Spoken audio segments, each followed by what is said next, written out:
O dado que serve de muito alerta para a gente é que as meninas negras de até 13 anos são as maiores vítimas de estupro no Brasil.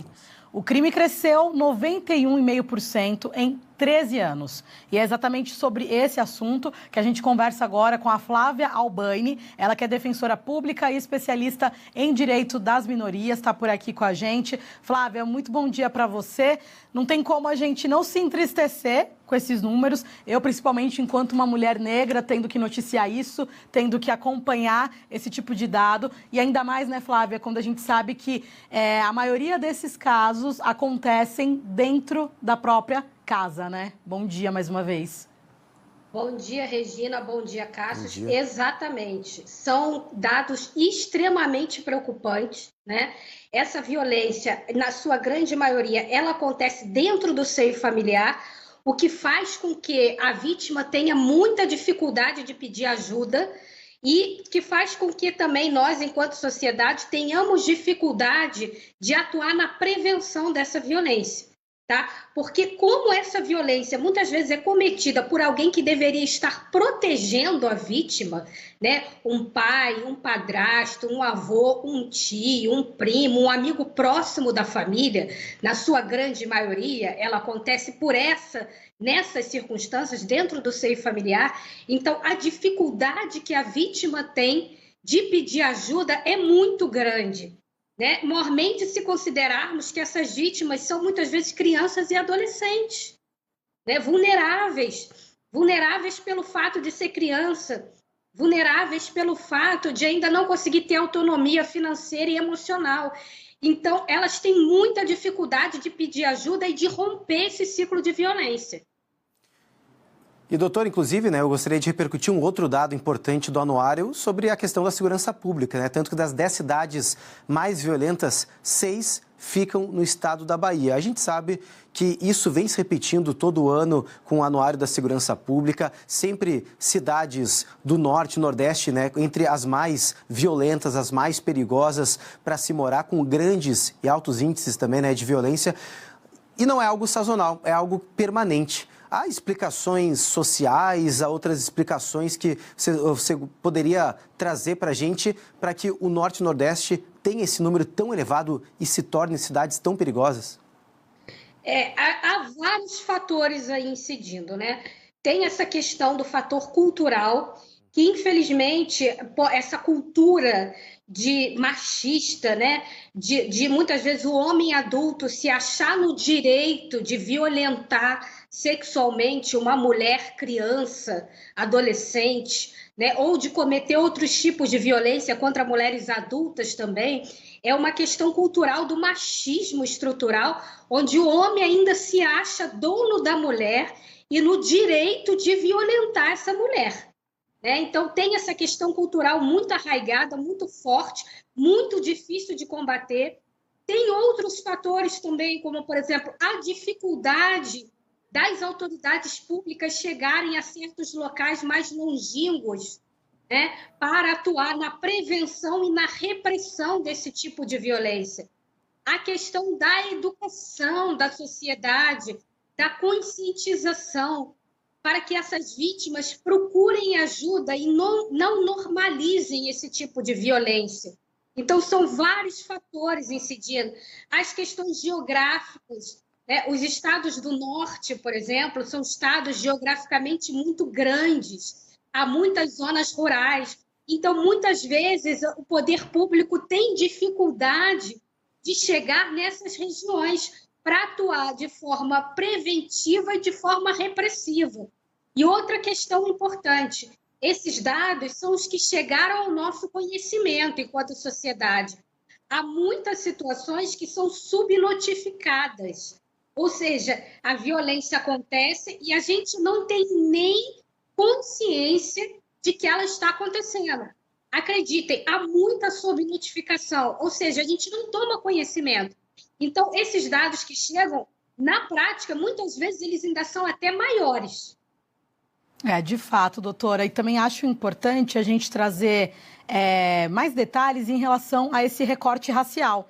Porque até dentro ali do anuário, a gente também tem registros de racismo crescendo 127%. Em paralelo a isso, essa notícia que a gente começou falando das meninas negras de até 13 anos, que são as maiores vítimas de estupro. E aí, o quanto é importante a gente explicar essa questão racial, né? Quando a gente tem aí o Brasil como o último país das Américas a abolir a escravidão e a gente ainda vivendo as sequelas dos tempos de escravidão e vivendo essas sequelas no dia a dia. O quanto é importante, né, doutora, trazer esse recorte até para a nossa audiência entender, porque às vezes as pessoas ainda querem levar para o fato de que, não é bem assim, mas a gente está falando de números, a gente está falando de dados. Exatamente, é assim sim, né? Os dados, eles demonstram isso. O Brasil é um país extremamente racista. Essa questão do racismo estrutural e a normalização da violência contra a pessoa negra, que ocorre em diversos espaços sociais, de diferentes maneiras, né? De maneiras às vezes também implícitas, né? E o racismo vai acontecendo, e as próprias instituições sociais vão normalizando esse racismo.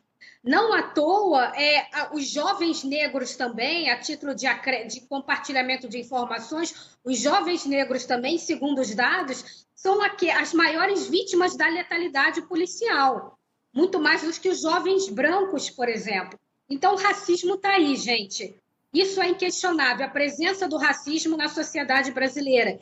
E no caso das meninas negras que são vítimas de violência sexual, nós temos vários fatores de vulnerabilidade incidindo, né? Como, por exemplo, o racismo, a questão da violência contra a mulher, o machismo, a questão da violência contra a criança ou adolescente, ou seja, é um público extremamente vulnerável, porque há vários fatores de vulnerabilidade simultaneamente incidindo sobre essas meninas. Então, elas ficam mais vulneráveis a esse tipo de violência, infelizmente. E, doutora, inclusive, o que precisa ser feito, não só por parte, né, de autoridades, mas também da sociedade, para conseguir melhorar esses indicadores com políticas públicas, com ações específicas, mudanças de lei? O que você consegue vislumbrar para a gente conseguir sair dessa realidade que é tão triste e acaba a própria população, seja, né, a população de alguma região específica, seja a população preta também que sofre mais, todo um estereótipo, inclusive, a Regina pode nos ajudar nessa discussão que a gente teve no Supremo Tribunal Federal sobre a legalização, né, sobre a liberação, né, do porte e também, né, do consumo de drogas. Foi justamente o que o STF estava discutindo, era para não criar justamente essa visão de essa estereotipada que a polícia e outras autoridades têm. Se pegar um jovem branco numa festa, ele é usuário. Se pegar um menino pobre, preto na comunidade, exatamente, é traficante. Então, o que a gente pode, de fato, mudar a partir de agora? Que ações, políticas públicas podem modificar essa realidade e esses indicadores tão ruins aqui no país? Então, o racismo, assim como o machismo e outras violências estruturais, é um tipo de violência estrutural. Então, é muito complexo para ser combatido, porque não é um caso... A violência estrutural, como o racismo, ela tem algumas características. Por exemplo, não é um caso isolado que acontece aqui ou acolá. Ela é sistemática, ela acontece de forma reiterada o tempo todo, em diversos espaços sociais diferentes, de diversas maneiras, desde maneiras mais expressas, mais agressivas, até maneiras implícitas também. Então, é uma violência que é complexa de ser combatida. Consequentemente, a resposta para isso também é complexa. Ela tem que ser feita em rede, não é uma instituição só, pública ou privada, responsável por combater o racismo e outras violências estruturais. É uma atuação conjunta, em rede, de várias instituições públicas e privadas no combate ao racismo. É preciso que a gente atue na repressão imediata, na repressão certeira das pessoas que cometem esse tipo de crime, porque o racismo é crime, né? Então, das pessoas que cometem esse tipo de crime, é preciso que haja a repressão por parte das autoridades públicas competentes, mas é preciso também que a gente trabalhe na prevenção, na conscientização, na educação, na questão de não normalizar mais violências estruturais, né? E isso é um papel de todos nós, das autoridades públicas, de fazerem a educação com a sociedade, de conscientização, né? Das empresas também, de contratar essa mão de obra, de não permitirem esse tipo de discriminação dentro do espaço laboral, né? Através das ações afirmativas, permitindo que essas pessoas possam ingressar também aí no mercado de trabalho, no setor público, através de concurso público, por exemplo, né? Através de uma estruturação dos funcionários, uma capacitação dos funcionários que atendem esse público que já foi vítima de violência, por exemplo, para que eles não sofram revitimização. Então, as instituições capacitando os seus funcionários para que faça a abordagem adequada, para que esse público não sofra revitimização.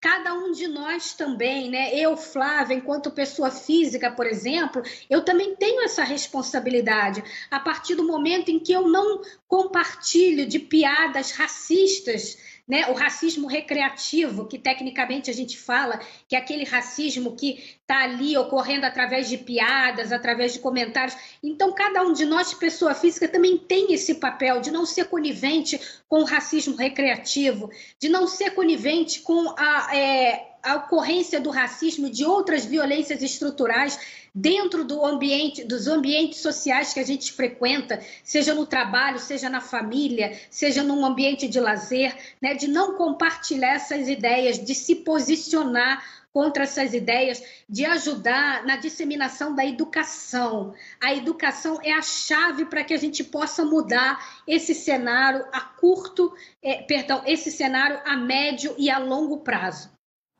Perfeito, Flávia. Ótima a sua colocação, principalmente aí com exemplos práticos para a gente, enquanto sociedade, não falhar mais no que diz respeito a racismo, no que diz respeito à violência contra a mulher. É isso, né? Para uma educação antirracista, antimachista. Flávia, muito obrigada pela sua participação, pelo seu tempo aqui com a gente e até uma próxima. Eu que agradeço, muito obrigada. E não vamos esquecer que a luta é de todos, né? Não basta não ser racista, é preciso ser antirracista. Então, é uma luta de todos nós. Muito obrigada. Obrigado, doutora. Bom, Regina, vamos trocar de assunto agora, falar também sobre alguns golpes